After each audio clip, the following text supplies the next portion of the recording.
اسی طریقے سے یہ سمجھیے کہ جب دین کی اصل حقیقت جو ہے وہ کمزور پڑے گی، اس سے ذہنی رشتہ کمزور پڑے گا، دلی لگاؤ کم ہو جائے گا، تو کچھ اور چیزیں آئیں گی جو اس خلا کو پر کریں گی۔ وہ کیا چیزیں تھیں جو تاریخ بنی اسرائیل میں آئیں؟ وہ تھے اب سفلی اعمال، ٹونے ٹوٹکے، جادو، عملیات، ان کے نتیجے، اس کے ذریعے سے کچھ چیزیں حاصل کرنے کی کوشش کرنا۔ یہ گویا کہ پرورشن، دین کی پرورشن ہے۔ یہ وہ آکلٹ سائنسز جو ان کے ہاں پھر شروع ہوئی، ان کی دلچسپیاں ان چیزوں کے ساتھ ہوتی چلی گئیں۔ یہاں اب بقیہ جو حصہ ہے، اگرچہ یہ بہت طویل آیت ہے جو آ رہی ہے پہلی، لیکن بہرحال اس میں 2 آیتوں پر ہی بقیہ رکوع مشتمل ہے، جس میں سے پہلی آیت بہت طویل ہے۔ یہ ہے وہ شے پھر جو خود ہمارے ہاں بھی آپ دیکھیں گے کہ پھر مذہب کا تعلق جو ہے وہ ان چیزوں کے ساتھ رہ جاتا ہے۔ وہ عملیات ہیں، وہ ٹونے ٹوٹکے ہیں، وہ خاص قسم کے جو ہے وہ اعمال قرآنی پر آپ کو پوری کتابیں مل جائیں گی۔ فلاں کام کے لیے اس آیت کا ورد کرو، اور فلاں کام کے لیے جو ہے اس کا چلا کھینچو، اور فلاں کے لیے وہ قرآن مجید پھر اب وہ کتاب ہدایت نہیں، وہ کسی ریولیوشن کا مینول نہیں رہا۔ وہ قرآن مجید جو ہے وہ انسانی زندگی کے پیچیدہ مسائل کے حل کے لیے ادھر رجوع نہیں ہو رہا ہے، بلکہ وہ یہ کہ یہ جو آپ کی ضروریات ہیں یا کوئی اپنے مشکلات ہیں، ان کے حل کے لیے اب اس کو ایک ذریعہ بنا کر وہ عملیات، اس کے حوالے سے قرآن مجید جو ہے وہ گویا کہ مسلمانوں کی دلچسپی کا موضوع بنا۔ تو گویا کہ جیسا کہ میں نے عرض کیا تھا کہ یہ ساری چیزیں وہ بتائی جا رہی ہیں کہ جو وہاں ہوئی ہمارے ہاں بھی ہوئی ہیں۔ جیسے کہ حضور نے فرمایا تھا صلی اللہ علیہ وسلم، لَتَتَّبِعُنَّ سُنَنَ مَنْ كَانَ قَبْلَكُمْ، تم لازماً ان لوگوں کی پیروی کرو گے کہ جو تم سے پہلے تھے، یہاں تک کہ اگر وہ گوہ کے بل میں گھسے تھے تو تم بھی گھسو گے۔ اور اس سے بھی آگے بڑھ کر آپ نے بات کہی، میں اسے نہیں دہرا رہا ہوں، دوبارہ بار میں بیان کر چکا ہوں۔ لوگوں نے پوچھا حضور کن کے بارے میں فرما رہے ہیں؟ کیا یہ الیہود والنصارى؟ آپ نے فرمایا فمن، وہ نہیں تو اور کون؟ جو گمراہیاں ان کے آئیں تمہارے ہاں بھی آئیں گی، جو ان کو مغالطے ہوئے تمہارے ہاں بھی ہوں گے، جو من گھڑت عقائد انہوں نے ایجاد کر لیے تھے تم بھی ایجاد کرو گے۔ اور دوسری حدیث وہ ہے کہ جو حالات ان پر وارد ہوئے وہ تم پر بھی وارد ہوں، جیسے عذاب کے کوڑے ان پر پڑے تم پر بھی پڑیں گے، جیسے اللہ تعالیٰ کی طرف سے سرزنش ان کو ہوئی ہے مختلف مراحل پر ان کی تاریخ کے دوران تمہیں بھی ہوگی۔ وہ تو پھر ایک مستقل موضوع ہے جس پر کہ یہ 2 سابقہ اور موجودہ امتوں کا ماضی، حال اور مستقبل نامی جو میری اس وقت موجود کتاب ہے اس میں اس کی تفصیل موجود ہے۔ بہرحال اب آئیے اس کا مطالعہ کیجیے۔ وَاتَّبَعُوا مَا تَتْلُو الشَّيَاطِينُ عَلَى مُلْكِ سُلَيْمَانَ۔ اب دیکھیے وَاتَّبَعُوا، جب انہوں نے کتاب کو چھوڑا، دی تو گئی تھی کتاب اور کہا گیا تھا اسے مضبوطی سے تھامو، یہ میثاق جب لیا گیا ان سے، خُذُوا مَا آتَيْنَاكُمْ بِقُوَّةٍ، یہ کتاب ہم نے تمہیں دی ہے اسے مضبوطی کے ساتھ پکڑ رکھو۔ جب کتاب کو چھوڑا تو جو خلا پیدا ہوا، وَاتَّبَعُوا مَا تَتْلُو الشَّيَاطِينُ عَلَى مُلْكِ سُلَيْمَانَ، پیروی کی انہوں نے، اتباع کیا انہوں نے اس شے کا کہ جس کی پیروی کر رہے تھے، جس کے پیچھے پڑے ہوئے تھے، جس کا اتباع کر رہے تھے شیاطین، اور شیاطین سے مراد یہاں جنات ہیں، سرکش جنات۔ علی ملک سلیمان، علی ملک سلیمان سے مراد ہے علی عہد ملک سلیمان، سلیمان کی حکومت کے دوران، اس دور میں شیاطین جن چیزوں کے ساتھ دلچسپی رکھتے تھے، جو ان کے معمولات تھے، انہوں نے اس کا اتباع کیا، اس کی پیروی کی۔ اب اس کو نوٹ کر لیجئے کہ چونکہ حضرت سلیمان علیہ السلام کے بارے میں ہمیں معلوم ہے کہ جنات پر اللہ تعالیٰ نے انہیں تسلط عطا کیا تھا، ان کی حکومت اس اعتبار سے تاریخ انسانی میں اس کی کوئی دوسری نظیر نہیں ہے۔ ایک مقام پر قرآن مجید میں ان کی دعا بھی یہ نقل ہوئی ہے کہ اللہ مجھے وہ حکومت عطا فرما جو کسی اور کو تو عطا نہ کرے۔ اللہ تعالیٰ نے ان کی دعا قبول کی ہے۔ تو جہاں تک تو ملکی تعلق ہے، دنیا کی عام سلطنت کے اعتبار سے ان کی سلطنت کو بہت بڑی سلطنت نہیں تھی،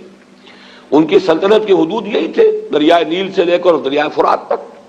اور اسی کو یہ لوگ اسی لیے کہتے ہیں کہ ہماری میراث ہے، یہ گریٹر اسرائیل جو ہے وہ نائل ٹو یوفریٹ، یہ ہے ہمارا، یہ علاقہ ہے، یہ ہماری میراث ہے، یہ یہاں پر گریٹر اسرائیل قائم کر کے رہیں گے۔ تو حضرت سلیمان علیہ السلام کی حدود مملکت تو کوئی ایسی لمبی چوڑی نہیں، دنیا میں اس سے بڑی بڑی سلطنتیں رہی ہیں، رومن امپائر اس سے کہیں بڑی رہی ہے، خود مسلمانوں کی سلطنت جو ہے وہ اس کا 20 گنا سلطنت جو ہے وہ تو حضرت عثمان کے زمانے میں ہو گئی تھی رضی اللہ تعالیٰ عنہ۔ اسی طریقے سے یہ سلطنت عثمانیہ جو آٹومان امپائر وہ کہیں بڑی تھی، لیکن یہ کہ اس کی جو نظیر جو نہیں ہے کسی اعتبار سے، جو کنٹرول انہیں ہوا پر دیا گیا، یعنی عناصر فطرت کے اوپر بھی جو کنٹرول دیا گیا، اسی طریقے سے جنات پر جو کنٹرول دیا گیا، اسی طریقے سے حیوانات پر، پرندوں پر،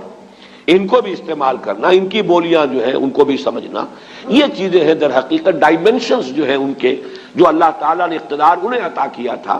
اس کے ڈائمنشنز اتنے ہیں ملٹی ڈائمنشنل کہ اس کی کوئی دوسری نظیر نہیں ہے تاریخ انسانی کے اندر موجود۔ بہرحال اسی میں چونکہ یہ جنات بھی تھے، اس وقت گویا کہ انسانوں کا اختلاط ان جنات کے ساتھ رہا ہے، اور ان جنات کے اندر جہاں سرکش تھے، ویسے تو یہ کہ وہ سرکش بھی اس وقت تو ان کے تابع تھے، قرآن مجید میں موجود ہے، مقررین بالاسفار، وہ زنجیروں کے اندر جکڑے ہوئے ہوتے تھے جبکہ کام ان سے لیا جا رہا تھا۔ وہ تو اللہ تعالیٰ نے خصوصی ایک معجزانہ غلبہ ہے جو حضرت سلیمان علیہ السلام کو پر عطا کیا تھا، لیکن ان کا جو اختلاط رہا انسانوں کے ساتھ، اس میں ان شیاطین جن نے یہ عملیات اور سفلیات اور یہ دھندے جو ہے، یہ ان کے ہاں گویا کہ چھوت لگ گئی ان چیزوں کی بنی اسرائیل کو اسی زمانے میں۔ وَاتَّبَعُوا مَا تَتْلُو الشَّيَاطِينُ، یہ لفظ تتلو کو بھی سمجھ لیجئے، یہ تلاوت کا لفظ بھی اسی سے ہے، تلا یتلو تلاوتن، اس کے معنی پڑھنا، اور تلا یتلو تلون، اس کے معنی ہے پیروی کرنا۔ جیسے کہ آتا ہے چاند جو ہے وہ گویا کہ پیچھے پیچھے آتا ہے سورج کے، والشمس وضحاها والقمر اذا تلاها، تلاها سورج کے پیچھے آ رہا ہے، تو اتباع کرنا، پیچھے پیچھے چلنا۔ اور جب ہم تلاوت کرتے ہیں تو گویا کہ دونوں معنی موجود ہوتے ہیں، اس لیے کہ تلاوت میں آپ پڑھ رہے ہیں، وہ تو تلا یتلو تلاوتن ہو گیا، اور تلاوت میں آپ ٹیکسٹ کو فالو کر رہے ہوتے ہیں، بلکہ بعض لوگ جو ہیں تو آپ نے دیکھا ہوگا ان کی انگلی بھی ساتھ ساتھ چل رہی ہوتی ہے، تو گویا کہ وہ ساتھ ساتھ ٹیکسٹ کو فالو کر رہے ہیں، تو یہ دونوں جو مفہوم اس میں شامل ہیں۔ وَاتَّبَعُوا مَا تَتْلُو الشَّيَاطِينُ عَلَىٰ مُلْكِ سُلَيْمَانَ، حضرت سلیمان علیہ السلام کے عہد حکومت میں شیاطین جن چیزوں کے اندر مصروف اور مشغول رہتے تھے، جو ان کے مشغلے تھے، جو ان کی دلچسپیاں تھیں، جس کی وہ پیروی کرتے تھے، اسی کی پیروی کی یہودیوں نے بھی، اور انہی سفلی اعمال کا جو ہے ان کے ہاں چرچا ہو گیا، چلن ہو گیا۔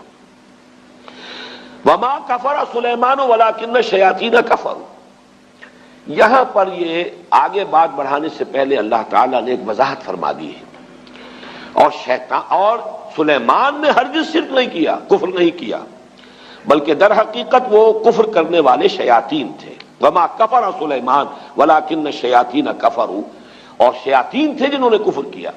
یعنی اگر اس کی نسبت سلیمان کی طرف کی جا رہی ہے تو غلط ہے۔ آپ کے علم میں ہوگا کہ ہمارے ہاں آج تک بھی یہ جو اعمال وغیرہ ہوتے ہیں نقش سلیمانی کے نام سے خاص تعویذ ہوتے ہیں، یہ وہی روایت چلی آ رہی ہے، حضرت سلیمان علیہ السلام کی طرف منسوب کیا انہوں نے، اور یہودیوں نے خاص طور پر بڑا ان کے اوپر الزام لگائے ہیں حضرت سلیمان علیہ السلام پر، اور ان کو جادوگر قرار دیا ہے۔ چنانچہ میں یہاں پہ آپ کو مولانا عبد الماجد دریابادی نے جو حوالے دیے ہیں، سلاطین جو ایک یعنی جو چیپٹر ہے تورات کا، اس میں حضرت سلیمان کے بارے میں یہ الفاظ موجود ہیں، اور جب سلیمان بوڑھا ہوا تو اس کی جوروؤں نے اس کے دل کو غیر معبودوں کی طرف مائل کر دیا، اور اس کا دل اپنے خدا کی طرف سے کامل نہ تھا۔ یہ بات حضرت سلیمان کے بارے میں تورات کہہ رہی ہے، معاذ اللہ۔ قرآن مجید میں آپ دیکھیں گے اکثر و بیشتر ایسے جب جملے آ جاتے ہیں کہ جیسے کہ ایک بات چلتے چلتے اچانک ایک بات اللہ تعالیٰ فرما دیتے ہیں، اور اس وقت وہ آدمی کو اگر معلوم نہ ہو